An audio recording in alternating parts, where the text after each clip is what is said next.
Okay, today is March the 7th, 2016.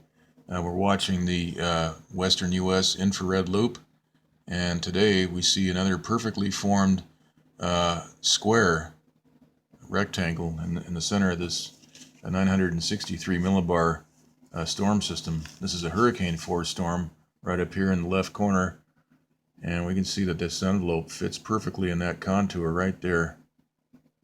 Right there. That is, we've been watching this for a few hours, and now we've got a right angle right there.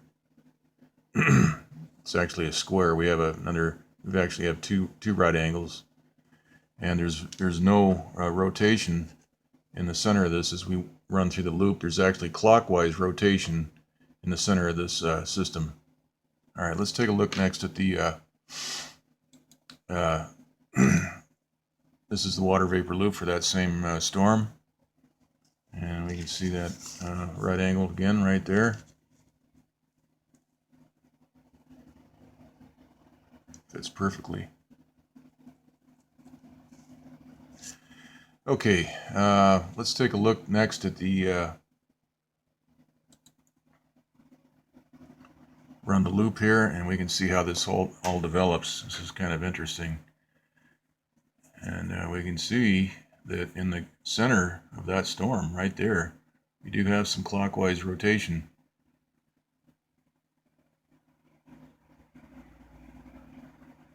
And there's something interesting happening right here, which I cannot explain. There is some type of interference going on here. We have something that's shooting out in a clockwise manner right there. Let's take a look next. Also, we have a very strong division. This is a radar that has created a separation between this system right here. This is a hurricane force system moving in, and this system right here, which just went through last night, dropping a little over a ½ inch. And then we had the one on Saturday, which dropped about well, it was over an inch. I don't remember exactly, but right here, so we've got three systems, and we have high pressure right here separating. We've got our radar creating a high pressure ridge here to separate these two, and then we have, of course, this one here, which is very easily visible right there. Next, let's look at let's watch the loop for the rainbow loop. Run this, and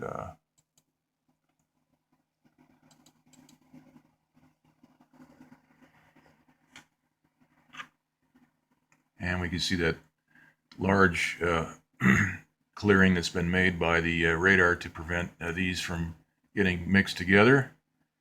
And the same thing here, we have a clearing all through here, a big margin, a border that's been set up to keep these all separated. So that's pretty obvious to see.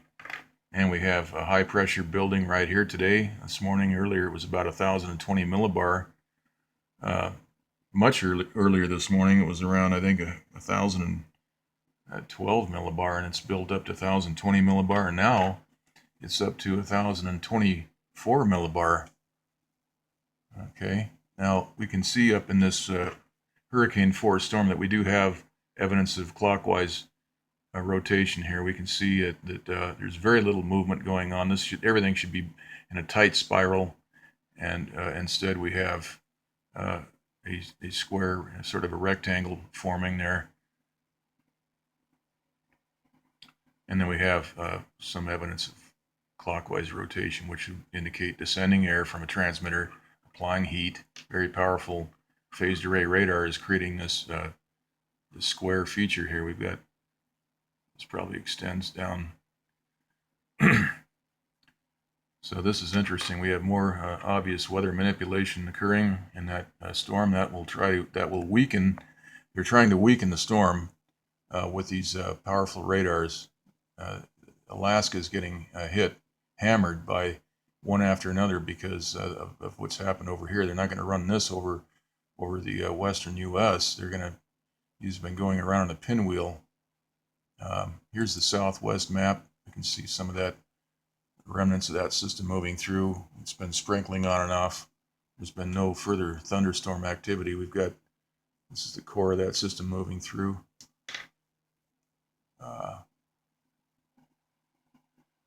here we see that offshore, we've got just offshore of California, we've got 24-foot swells. That'll be moving right into Central California.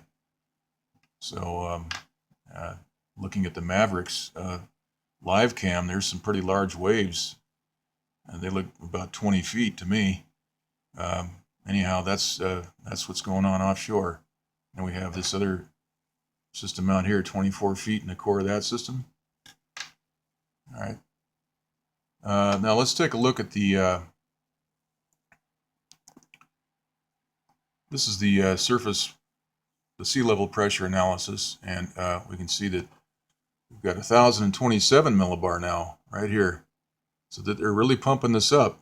We've got a big cold front, and this will block all of this weather out here from getting into California. So we've got a rerun of what we saw for the last 17 days, all through February and part of March.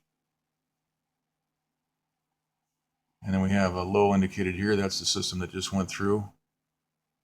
All right, let's take a look next at the, this is the surface analysis map. And we can see that high pressure, 1,028. They're really pumping this up fast right here. And we have a developing gale indicated here. But so far nothing has materialized. We had some rain this morning early, but that stopped. It only lasted maybe a half hour. But again, look at all of these lows indicated out here. We've got 1, 2, 3, 4, 5, 6, 7. And then we have 2 here, 8 and 9. And the one that just went through. And then we've got high pressure indicated here. There's a trough, big trough here all the way, one right through the Gulf of Alaska.